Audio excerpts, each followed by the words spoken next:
I think we're live. So I think, right, everyone, I've got Marc Headley here from the brilliant ex-Scientology channel Blown for Good.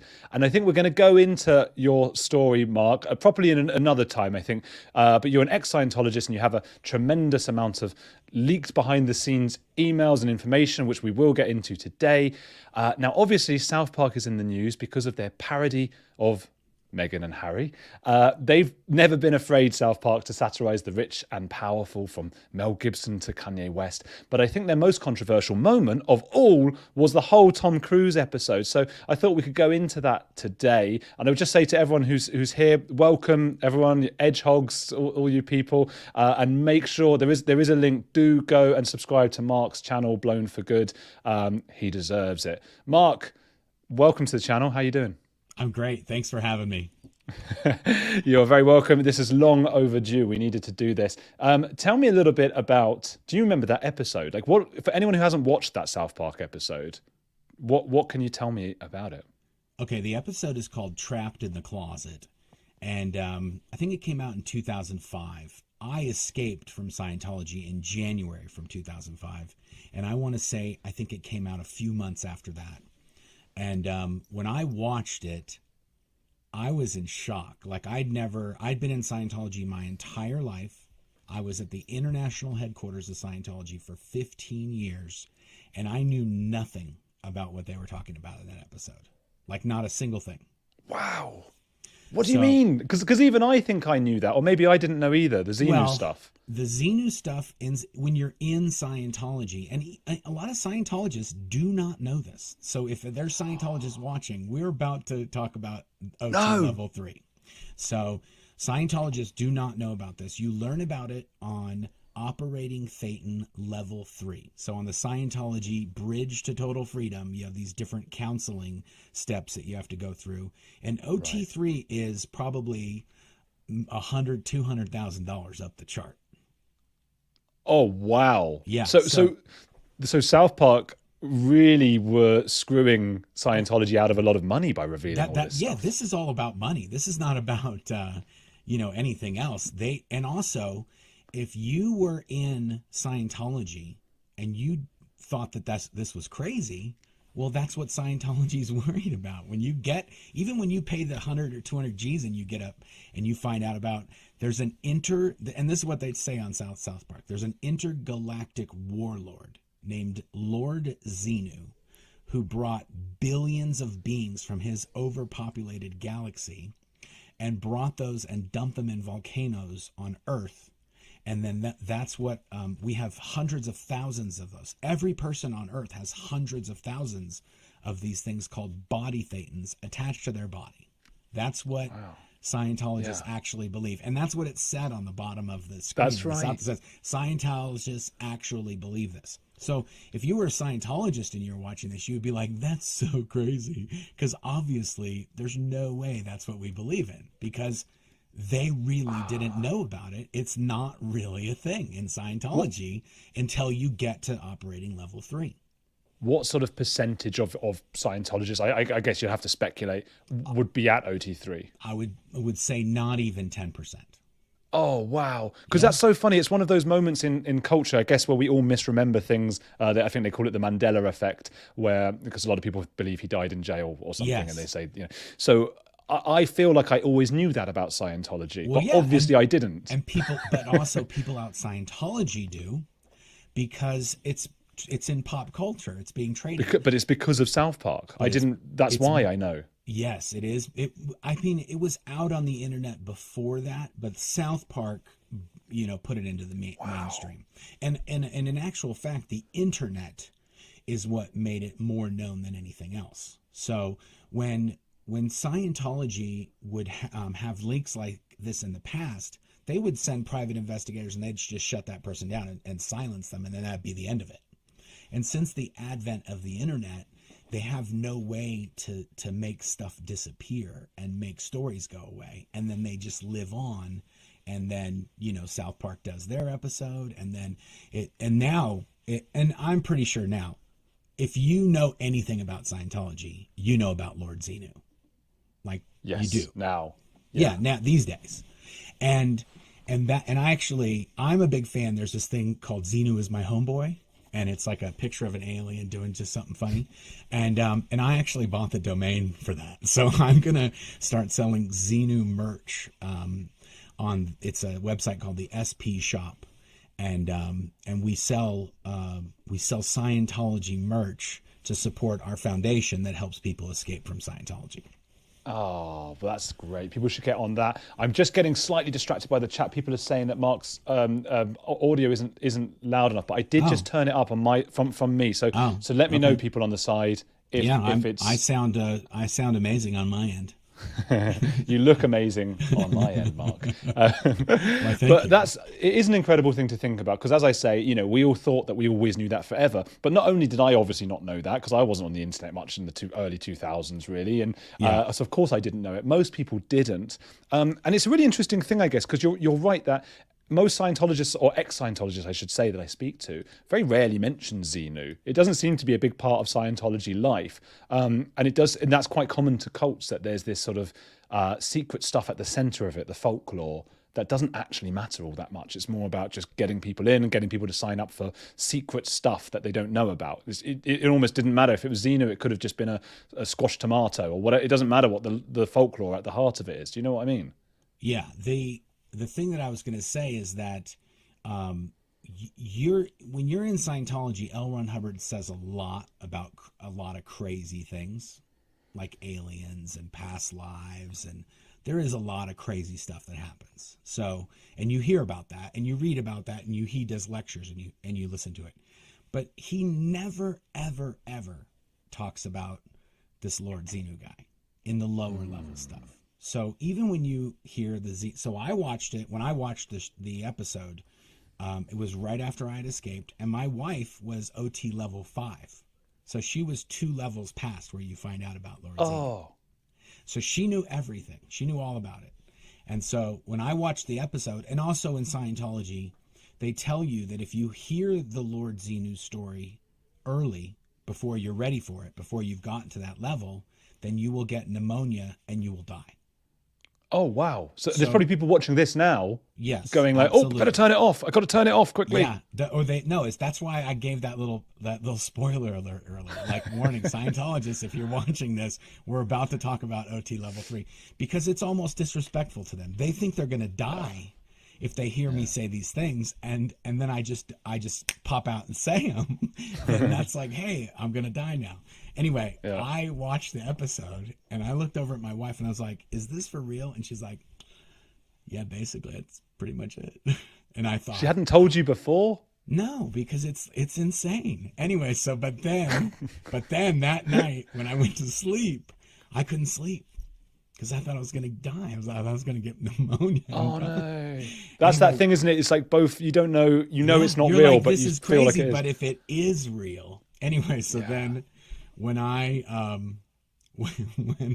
when I woke up in the morning, I went, I didn't even have a sniffle, and I was like, it's bull, it's all bull. Like, that was it. I was deprogrammed overnight, because up until then I still believed, but I thought that it was bull, and I thought there was a lot of nonsense going on, but that's all I ever knew from when I was a little kid.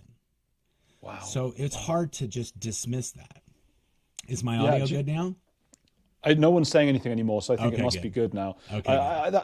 That's absolutely crazy, though. I mean, to think so. Would you say South Park really played a hand in? It must have. I mean, you can't be the only one. It must have deconverted many people. Oh, absolutely. And not only that, but it showed me 2 things. One, that Scientology is nonsense. Okay, it is. I mean, if you believe in Lord Xenu and that whole story, that's just ridiculous. It is. There's just no way to put that away, put that aside, and silo that info and think like, oh, but everything else is good. But then it also taught me that you can mess with them and they can't do anything. Like that. Those are the 2 things that I learned, and that's basically what I'm doing today. Telling all their things they don't want anybody to know about, and what are you going to do? And they have done fair game. They have done some dastardly stuff, and they've been doing dastardly stuff to myself and my wife and my business and my personal life since 2005, 2006.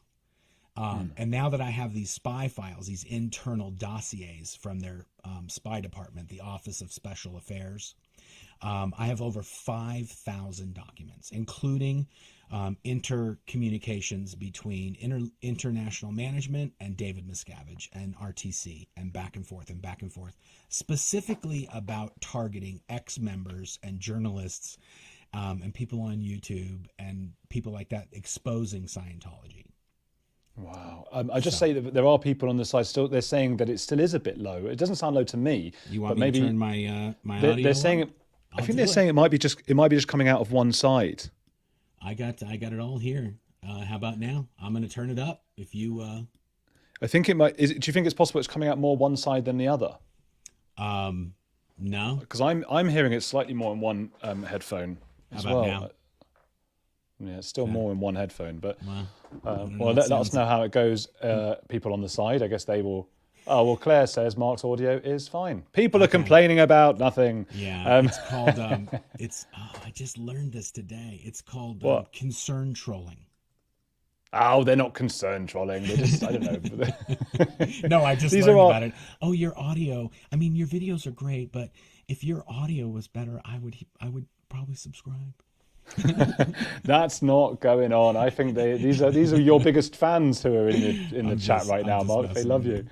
They love you. I do hear it more on one side than the other. And it was actually before we came up when you switched something. I thought, is that now more on one side than the other? Oh, wow. But yeah, we'll have to look at that later. Maybe I should turn mine down a bit, and then everyone else can turn their volume up a bit, and we'll see how that goes. So awesome. You've got all the things coming through, right? So you've got all the information how Scientology went about trying to get their sort of fair game or retaliation on South Park, right? Yeah. So in one of the files that talk about myself, so they have the Office of Special Affairs is the one that are on the internet, and they're monitoring all the videos and the chatter and the chat rooms, and they're printing out and making copies of and transcribing every single video that gets done about Scientology on the internet. Everything. They're watching this right now, and they're transcribing. They're not. They 100% are watching this Shut right up. now and transcribing it as we talk. And then they summarize it. They do a summary of this video, and then they send it to Religious Technology Center. What? And I have the documents. So they're writing what? No, they're not. Yes, they are. They're writing that now. Absolutely. And what I just said. And when we talked about Xenu, they say black PR or eyes only material. Like they literally redact the document as they're typing it because they can't write Xenu in the document.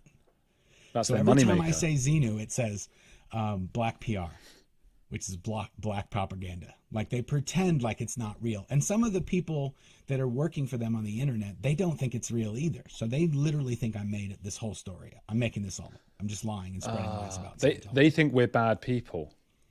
Yes, they think that we are suppressive people. They think that Lord Xenu used taxmen and psychiatry to enslave the population in the galaxies that he came from. And so L. Ron Hubbard said that's why we have taxmen and psychiatry here on Earth is to keep us enslaved. Because they're the ones that work for the rulers, the suppressive rulers, the taxman and the psychiatrists. They work together to enslave the population. This is all in the and that's actually what some people don't know this. That's what Battlefield Earth is. Battlefield Earth is like Xenu light. And the enemy, the aliens in Battlefield Earth are called cyclos in a nod to psychiatry. Wow. And the Earth is a prison planet in Battlefield Earth that the psychiatrists and the taxmen use as a prison planet. They mine here and they imprison all the earthlings here. And so that is essentially what Scientology is about. It's about this intergalactic war that happened 75 trillion years ago. It's two levels though, isn't it? The other level is about making you happier, I suppose. Well, there's got to be some cheese in the trap. Yeah. You can't just have a trap with no cheese. So all these things that Hubbard ripped off from other people, that's the cheese that he uses. Communication skills, how to have good relationships, how to be a good public speaker, how to do better in your personal life, how to take care of yourself. That's the cheese. But the thing I was going to say is, so when South Park, so these documents about that were going from OSA to RTC are about me, but in one of my documents, they have a whole section about South Park and how they know who the caterers are. They've taken all the license plates in the parking lot, and they've ran all of the license plates, so they know who all the owners are. They know which vehicle belongs to Trey and Matt, and they know what the catering company is, so that maybe they can get a job at the catering company and then get access to the offices, and then while people are eating, they can rummage through desks. And like this is all in this document. Well, yeah, I saw you reading that, and I was going to ask you, like, why the catering company? So I guess that's why it's like, okay, that's the catering company. That's how we can get. That's how you gain access to the office, and that's how you maybe go through a desk, or you steal a key card, or you whatever it is that gains you access inside. And then once you get inside, then the it's limitless. Whatever you can do once you're inside. But these are the kind they never do anything. Sorry. Oh, dude. Go on. Scientology perpetrated the largest infiltration in the United States government in its history. More agents infiltrated the United States, hundreds and hundreds of agents in offices, and not just the United States, in governments and offices and public offices all over the world, in Europe, in America. It's all 11. I think it was 10 or 11 top Scientologists went to prison for they got caught. And they went to prison. It's called Operation Snow White. You can put it in your Google machine and Operation Snow White. I don't know why it's not a movie. It's amazing. It's like it's all the president's men for 10 years and times 100. Like what you could these pitch guys that wrote to. as a movie. Oh, I've already written a screenplay. Oh, well, how'd you get it to the right people? I think that would be great. But yeah, and Tom Cruise could play one of the Scientologists who gets lit up and goes to jail. Or one of the many people who've been pissed off by him over the years who have to act with him. Yeah, that would be a great thing if it was just produced by people that just didn't like him. Yeah. Well, there's quite a few. I watched a video just today, like the people who don't like Tom Cruise. One of them was supposed to be John Travolta. It might be, I don't know if that's speculative. They weren't friends. And even harkening back to that Battlefield Earth thing, when Battlefield Earth was made, David Miscavige micromanaged every single step of the entire film, from who got picked to be the director, to pre-production, to sets, costumes, makeup, everything. David Miscavige was intimately involved. And basically, John Travolta's sort of like voice in his head, like, oh, I don't know, John, maybe we should make the codpiece a little bigger in the front there. Whatever it is, David Miscavige micromanaged every single step of it. When the movie was being done, we were seeing dailies. We were seeing rushes of film shot at the base. It was getting sent there, and David Miscavige is, okay, yeah, all this stuff. When that movie was done, David Miscavige said, he told us at the international headquarters, the Sea Org members, the people signed the billion-year contracts, he told us, this is the best movie ever made. In the history of movies, this is the best movie ever made. I mean, it was his movie. He made the movie. Anyway, it comes out. We had to see it 3 times. Oh, man. And we had to buy tickets. So they gave us money, and they said, okay, you go to the theater. We all bought tickets. It's like, several hundred of us at the international headquarters. We went to the movie theater in the nearby town of Hemet. And we had to buy a ticket, go see the movie, go back out, buy a ticket, go see the movie, go back out, buy a ticket, so that we would count as, I don't mean, maybe it was like 600-700 people that saw it 3 times. So 2,000 people in this tiny little town of Hemet, California. But yeah, he thought it was the best movie ever made. Now Tom Cruise, obviously the movie's, it's so bad. That's why people watch it, because it's. They hate watch it. Yeah, they hate watch it, or they got a It's raspberry. got 3% on Rotten Tomatoes. Yeah. So it comes out. It comes out. It's a giant flop, and Tom Cruise calls David Miscavige And he's like, dude, what the fuck with that Battlefield Earth? Sorry. I'm sorry. That's all right.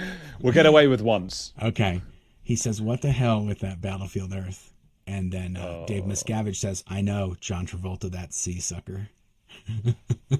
He literally in a second, he throws John right under the bus. It was his movie. He was the one who micromanaged, no pun intended. He micromanaged that whole entire movie. And then he throws John under the bus when Tom Cruise asks about it. Man, you know what? I wanna do like a reaction, me watching it for the first time. Oh, it was so good.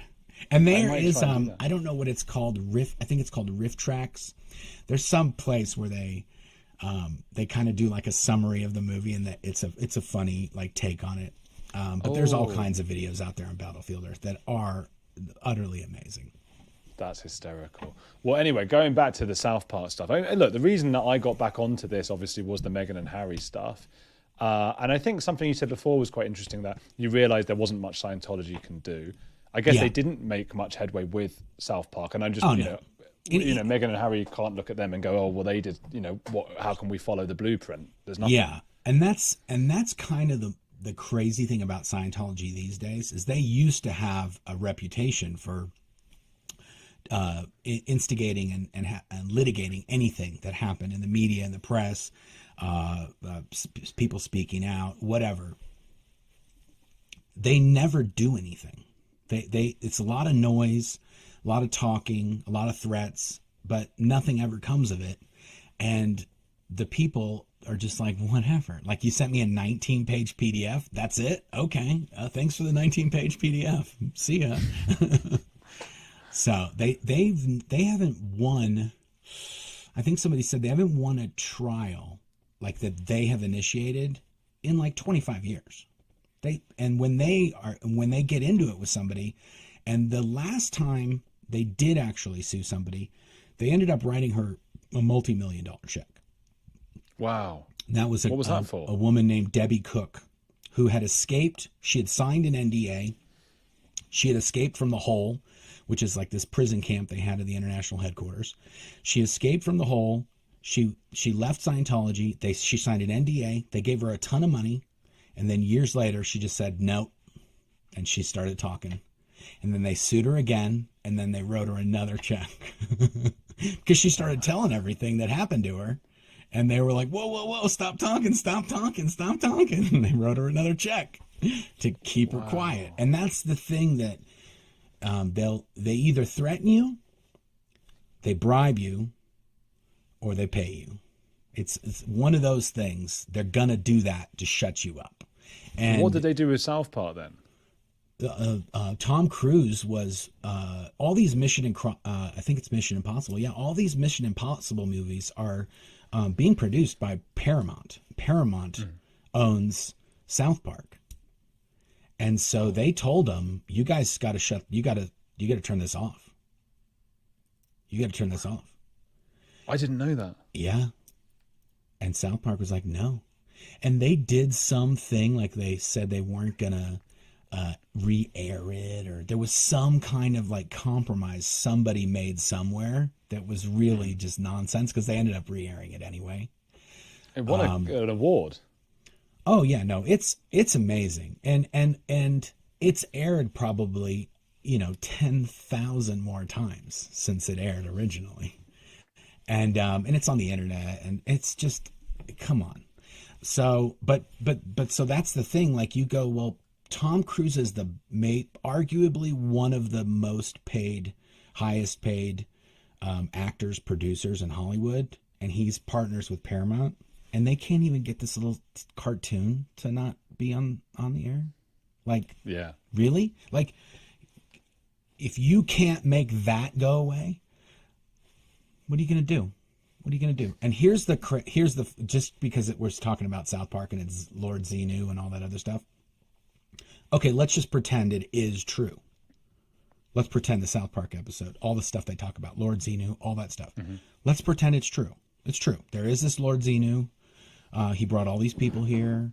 Scientology is trying to fight him. You're going to side up with this asthmatic dwarf dude named Dave No, I'm jumping on Lord Xenu. Like he's capable of interstellar transport of massive amounts of people, and you're gonna join up with Dave? You mean David Miscavige, the leader? Yeah, that's the guy you're gonna. Yeah, I'm on Dave's side. The intergalactic warlord. No. He's not. He's got nothing. He's only been alive for 75 trillion years. I mean, like that's the part where I go like, okay, if it's true, what are you guys doing? What do you think's happening here? That's not your guy. That's not your guy. It's an interesting thought, isn't it? It's something again that it took me a while to learn about Scientologists. Is that it's a belief system, and then there's also like the cult itself. And so many people sort of leave the cult, and as you said, you still sort of had this belief system, and then that sort of went away. Well, also because that's all I knew since 6 years old. Yeah. So that you don't know anything else. You're taught this is the way everything is. This is the way the world is. And then you have essentially, when you leave Scientology, you're like a little kid. If you got in when you were a little kid, you're like a little kid because you haven't been raised in the real world. You don't know anything. Because everything you know is tilted in a weird way. And you have to untilt all that nonsense that you've been told for your entire, when your parents tell you this is the way this is, and you just know, and then maybe you're like 40 years old and you're like, dude, my dad was so dumb. Like that was the stupidest. That's like totally not the way that works, Yeah. I'm still coming to terms with a lot of stuff actually that from my childhood. Hang on, that's not right. I had to go to synagogue and learn about there was a person who lived inside a whale's mouth or something. It's pretty ridiculous. I'm not saying it's on a par with the crimes of Scientology. Yeah. But I'm just saying a lot of religions. A lot of religions have a lot of crazy, what do you call it? Backstory or origin story. Yeah. And you sort of, as a kid, you don't question it. But, so do you think Scientology would have known before South Park aired it about it? Because often you have to give like a right of reply to someone. No. I think what happened is there was a guy named Marc Ebner. And he's a journalist, and he's written a ton on Scientology since the 80s. And he was the consultant to South Park. And there's a whole bunch of spy files on this guy too. And for a long time, he would go on radio shows, and he'd go on do magazine articles about Scientology, and he'd talk all kinds of smack about Scientology. And he actually even pretended to be interested and did a whole course like undercover in the Celebrity Center in Hollywood, and then wrote about that. Wow. Yeah, I think it was called scary. Some kind of spy series or spy files, or I can't remember. I'll put a link to it on my channel in the video there.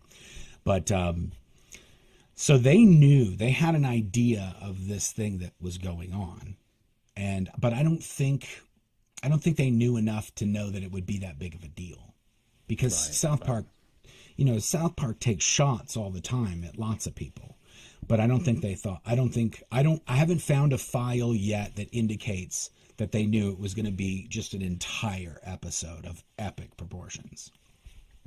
It was an interesting one as well, because obviously, I guess a lot of people who are not into Scientology or don't know much about it might remember that episode even more for the Tom Cruise in the closet stuff than for the Xenu stuff. Yes. But I'm now realizing what a big deal the Xenu stuff was, because that's their moneymaker. That sort of mystique, and you've got to keep going up the OT levels if you want to find out this stuff. And South Park's just blurted it all out. But then the Tom Cruise stuff is pretty mad. And I wonder if they'd make that now, because it is...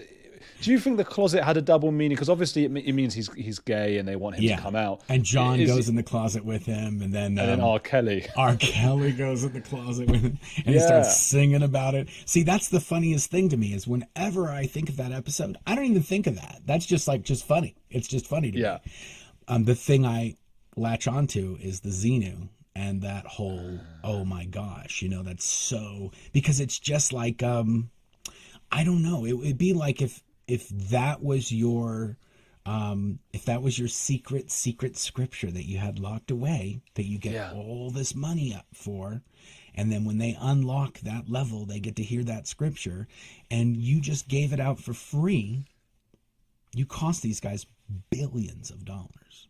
Billions. I think at the time, I was just going to say, I think at the time I remember thinking one of the reasons they were doing the trapped in the closet thing, which was a joke about, it was a parody of the R. Kelly song, which was this really self-indulgent 10-chapter song that he had that lasted like 3 hours of him just talking, and it was terrible.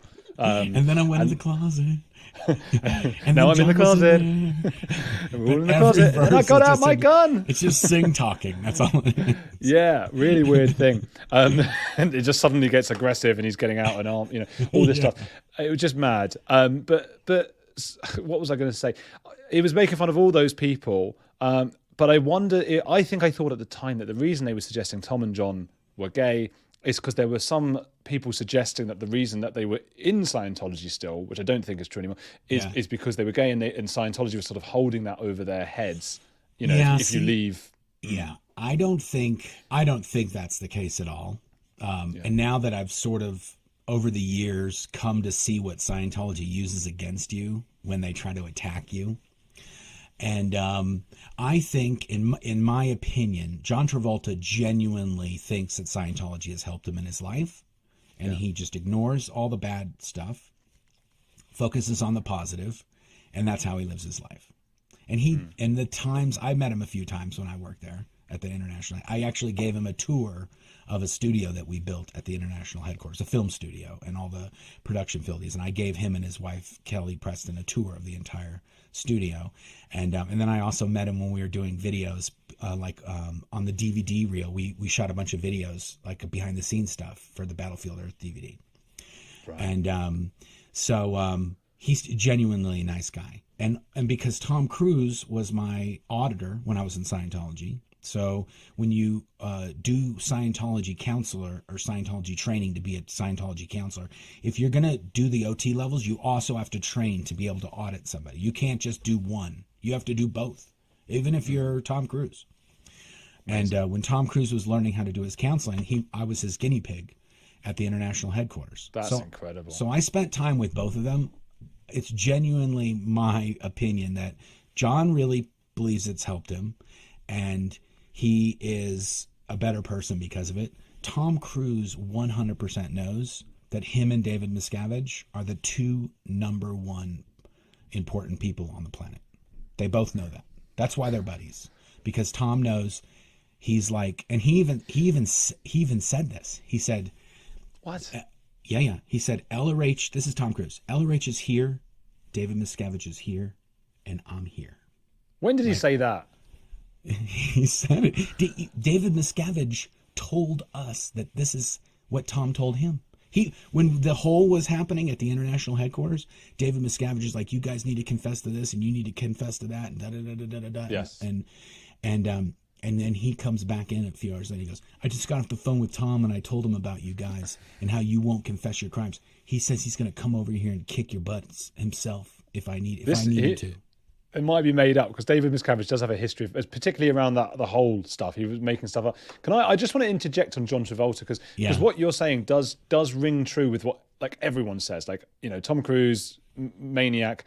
John Travolta, genuinely nice guy who just believes this stuff. Yeah. But there was, and I have to be careful about how I say it, not just for the censors, but for just in case I get it wrong. But there were alleged incidents of, I think I'm right in saying, I'm reading on publications now, sexual battery on numerous occasions from John Travolta.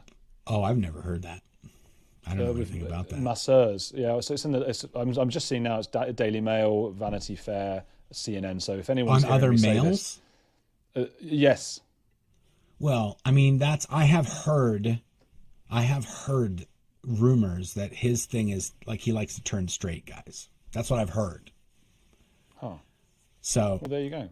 Which is not a crime. I'm just saying that's not a crime. But also, if he made unwanted advances towards somebody, then I could imagine somebody complained about it somewhere. That's the issue. Yeah. Yeah. He's welcome to be attracted to men, straight men, whatever. Yeah, but I don't. But that's what I'm saying. That's the only thing that I I didn't. Oof. I think I heard that when I was inside and when I was outside.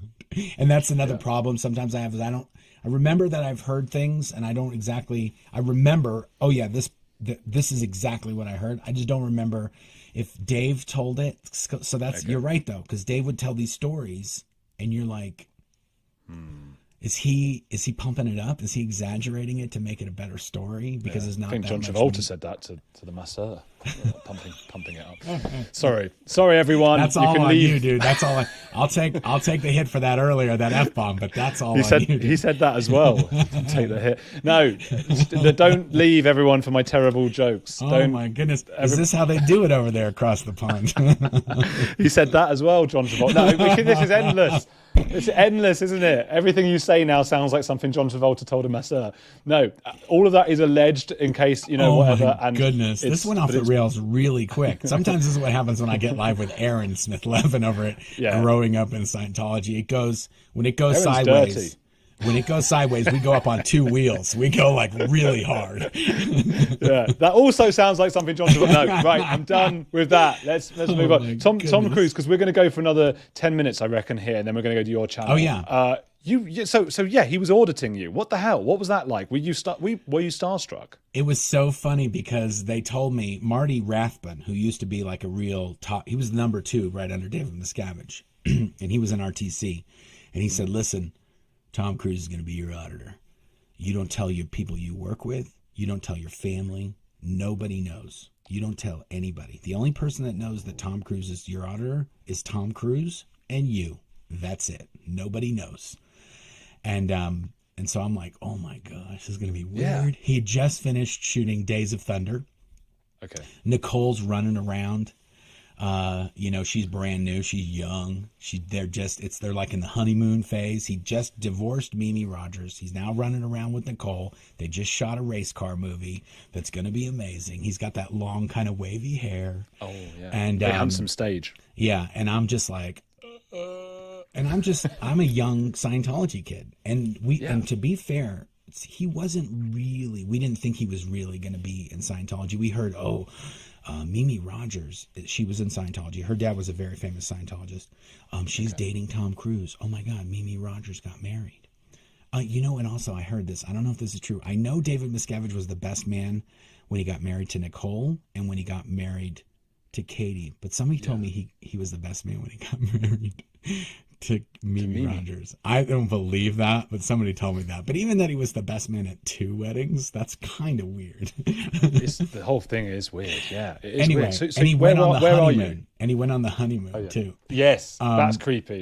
Where are you? What building are you in? Like, I'm trying to picture the scene. You've just the first time you're meeting Tom Cruise. It's a building called the L. Ron Hubbard Music Studio, and it's L. Ron Hubbard's personal music studio where he has all his instruments and where he recorded music, and this is like his studio, the L. Ron Hubbard Music Studio.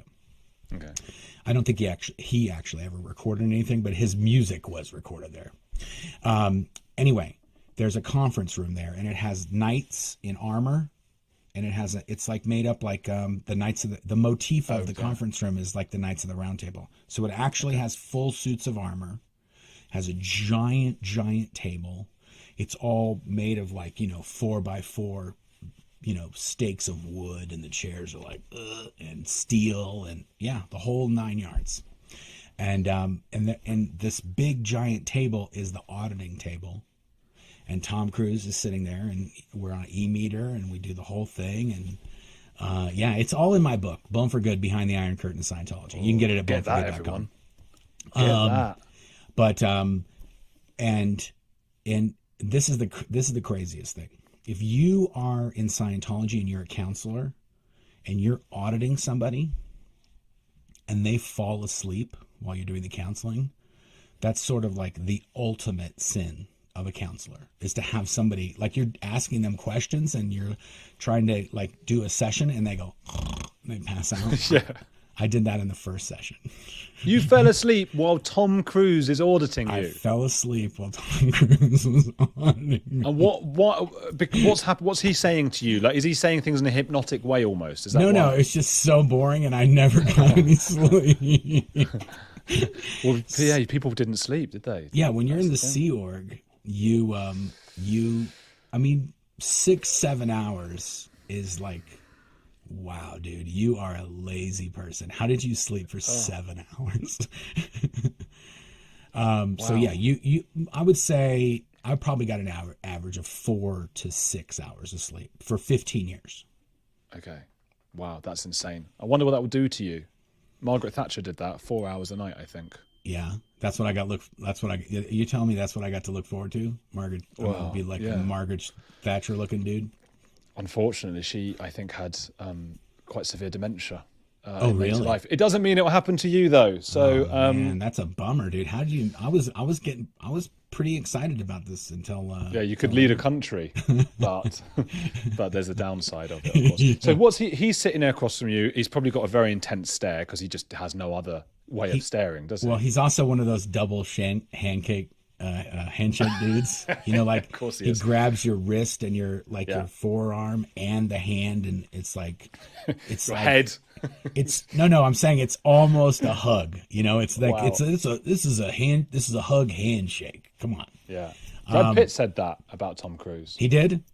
Yeah, and he said Tom Cruise is like a big handshake kind of guy, whereas I'm kind of a bump into you kind of guy. Yeah. They didn't get on that vampire movie they did. Yeah, I would not doubt that. Brad Pitt has like a very chill vibe, and Tom has a like laser focus. Like, if you're gonna do this, we have to do this the best that's ever been done. They need to write about this in the history books. This counseling that we're gonna do right here today, and then.